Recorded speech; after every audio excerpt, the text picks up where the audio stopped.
Hello there, and happy Friday. My name is Julie Hirschberg, the owner and founder of Reactive Therapy and Wellness here in the Los Angeles area, and joining you as I do every week to chat about what we're doing, what we're learning, and share it with the world. And I'm really been excited over the last few weeks. And I know you've heard a lot about the autonomic nervous system from us because we're learning a lot about it. And the autonomic nervous system strikes again this week. And I don't know if you're just going, is this craziness? How could this possibly be that the autonomic nervous system has so much influence? But it does. As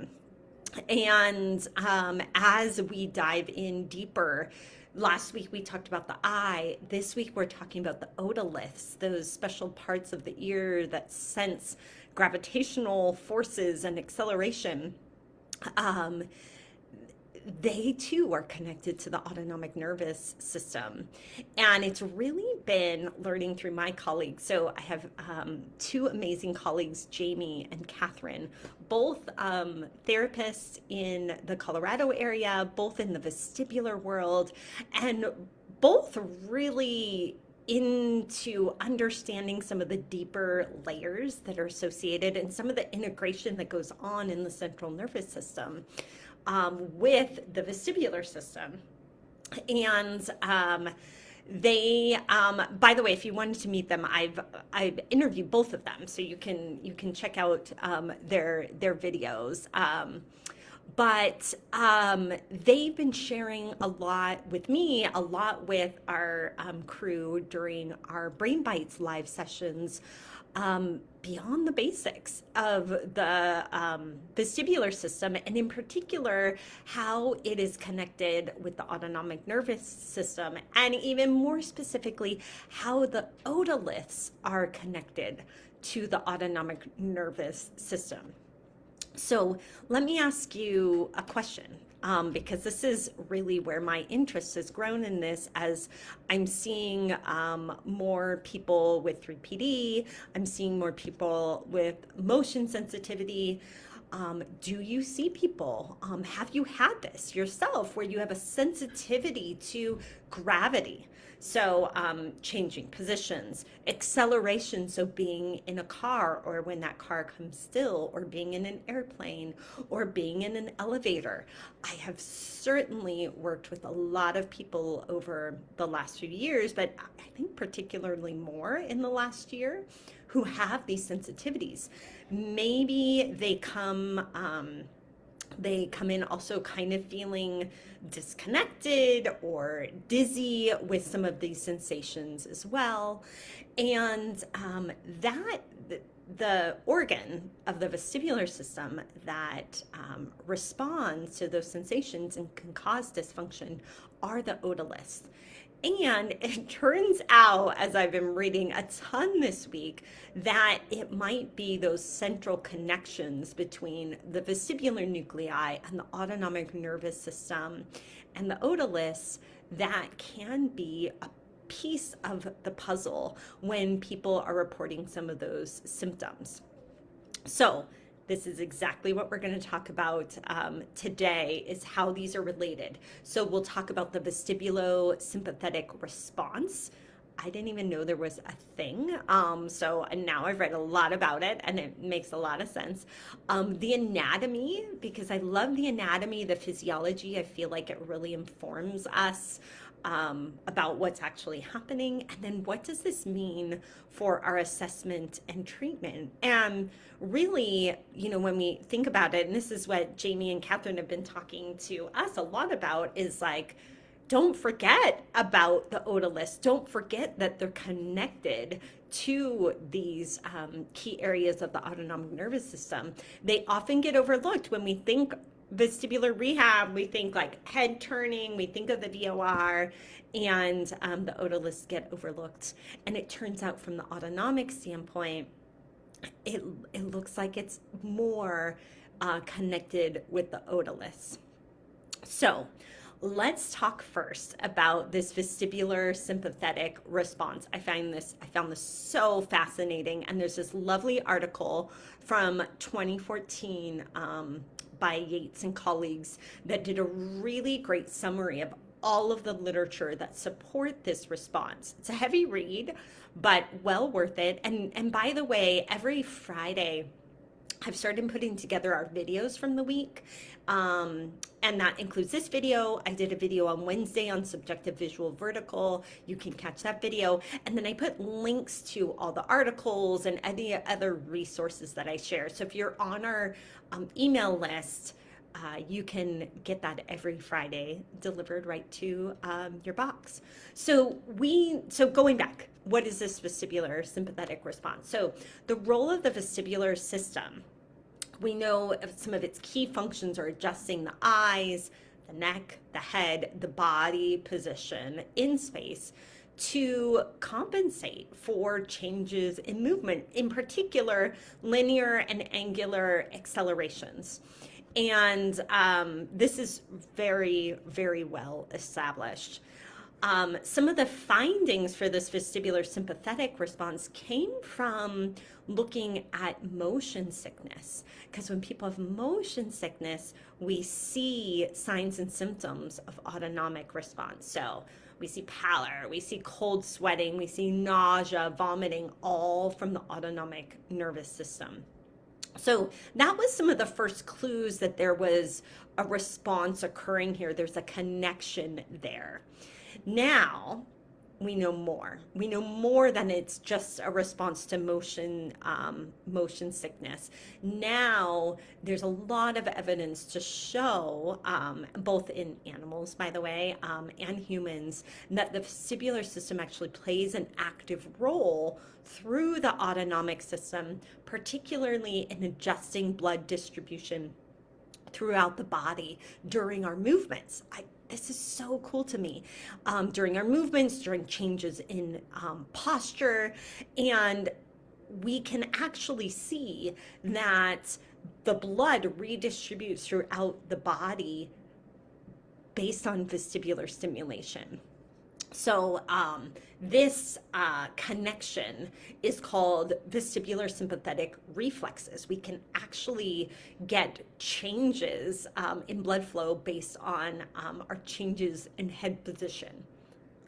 That blows my mind. I think that's so fascinating. So this vestibulosympathetic reflex, it actively modulates blood pressure as we change posture, which is sensed in the otolithic organs. So this is our saccule and utricle. This allows us to stand up without having a huge decline in blood pressure. Now, we've been talking about the autonomic nervous system quite a bit, and we know some people can have autonomic symptoms like POTS or dysautonomia and have a heavy drop in blood pressure. And so one of the things that we really want to look at too is it possible that there's vestibular dysfunction connected to that? So, so much to unravel. This is like, I always talk about this like layers of an onion, right? So maybe the vestibular system is contributing to that that blood flow problem or blood distribution problem. So what we see in this reflex, there's signals from the otoliths to our caudal vestibular nuclei. So these are the nuclei in the brainstem. And then these project to specific areas in the medulla. So it's the rostral and caudal ventrolateral medulla. I know that's a mouthful, but presympathetic neurons in the medulla. So that they go from the otolithic organs to the vestibular nuclei to these key areas that have presympathetic neurons in the medulla. And that's precisely how that reflex then is organized.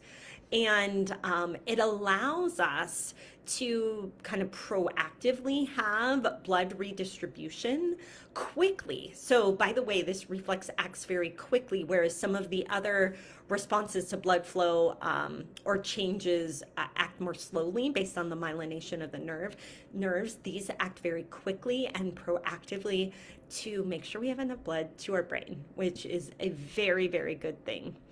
I want to give you like a couple little pieces from the studies here that talk about this reflex. And one of the things they find is that when there's vestibular dysfunction, we can actually see some dysfunction in blood pressure regulation. Fascinating, right? So maybe the blood pressure doesn't respond appropriately with standing. We also see heart rate variability changes. And I've been talking about heart rate variability quite a bit. I've got my little heart rate variability monitor on myself right now, monitoring it, looking at my own autonomic nervous system. So there's been studies to show that specifically.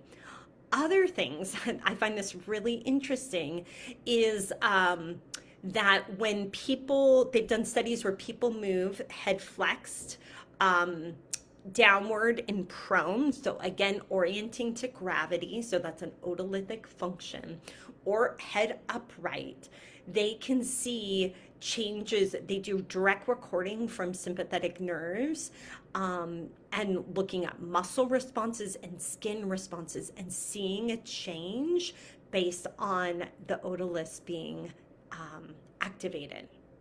So very fascinating. So there's a lot of evidence that this reflex is indeed a thing. So this is not just like a hypothesis. This is a thing. The vestibular system, the way our otoliths are stimulated, causes changes in our blood pressure. And this happens so that we have good blood flow to our brain. And as I mentioned already, I said I'd talk about the anatomy, but I kind of already did. We're going from the otolithic organ to the vestibular nuclei to the key areas of the medulla.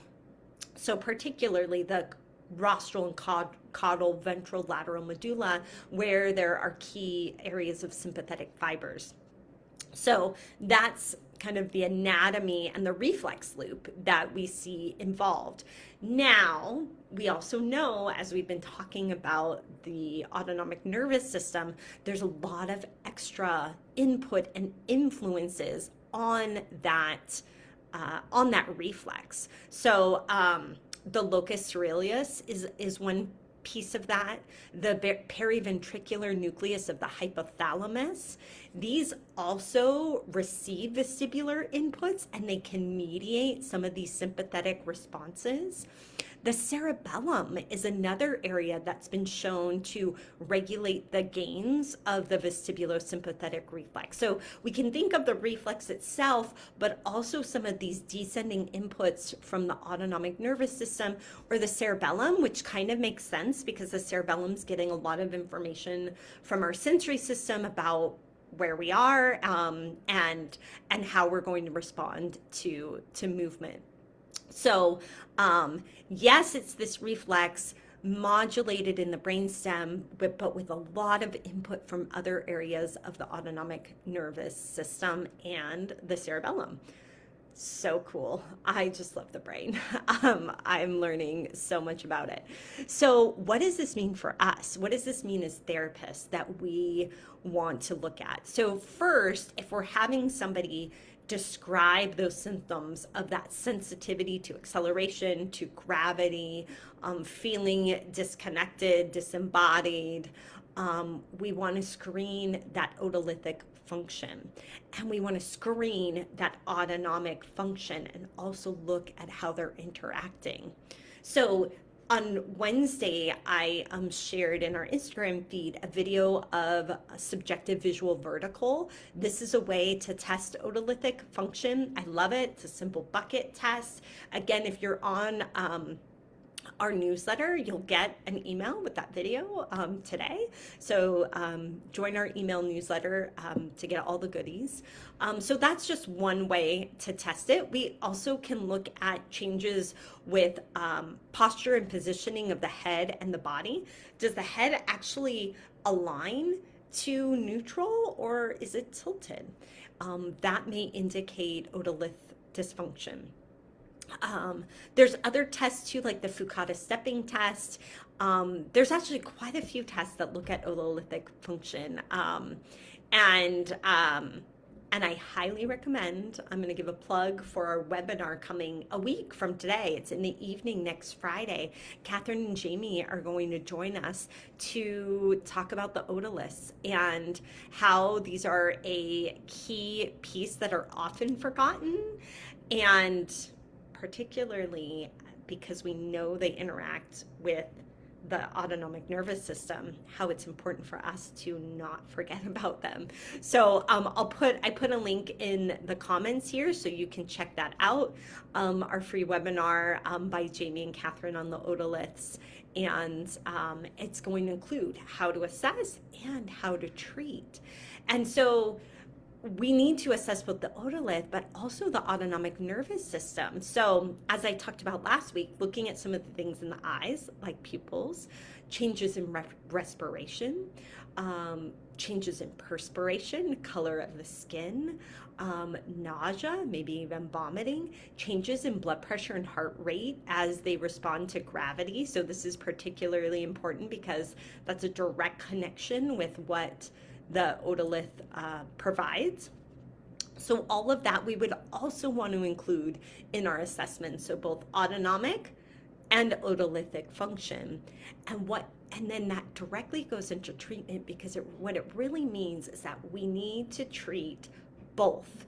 We can't just treat one. So I would say most vestibular therapists would agree with this, is if we're just addressing the vestibular system, it's only one piece, right? And even if we added in the sensory system, that's another piece, or motor control, another piece. But the autonomic nervous system, because it's so intricately involved with our otoliths, we need to treat them both. So one of the things that is really important to look for is a kind of off switch, something that will ground the system, especially when a person's feeling really triggered or dizzy with changes in gravity and acceleration. So one of the best ways that I've seen, and literally Jamie and Katherine taught me this, is just using weights more. So weighted vests, weights on the shoulder, around the neck can be really helpful. Those are also really grounding for the autonomic nervous system. So there you go. 2 for 1, address the otolith and the autonomic nervous system at the same time. I'm always happy when we can do something that addresses 2 things at once, right? I think that's pretty amazing. So that would be one particular way that we can address both at the same time. A similar thing would be with compression. So compression can provide sensory input.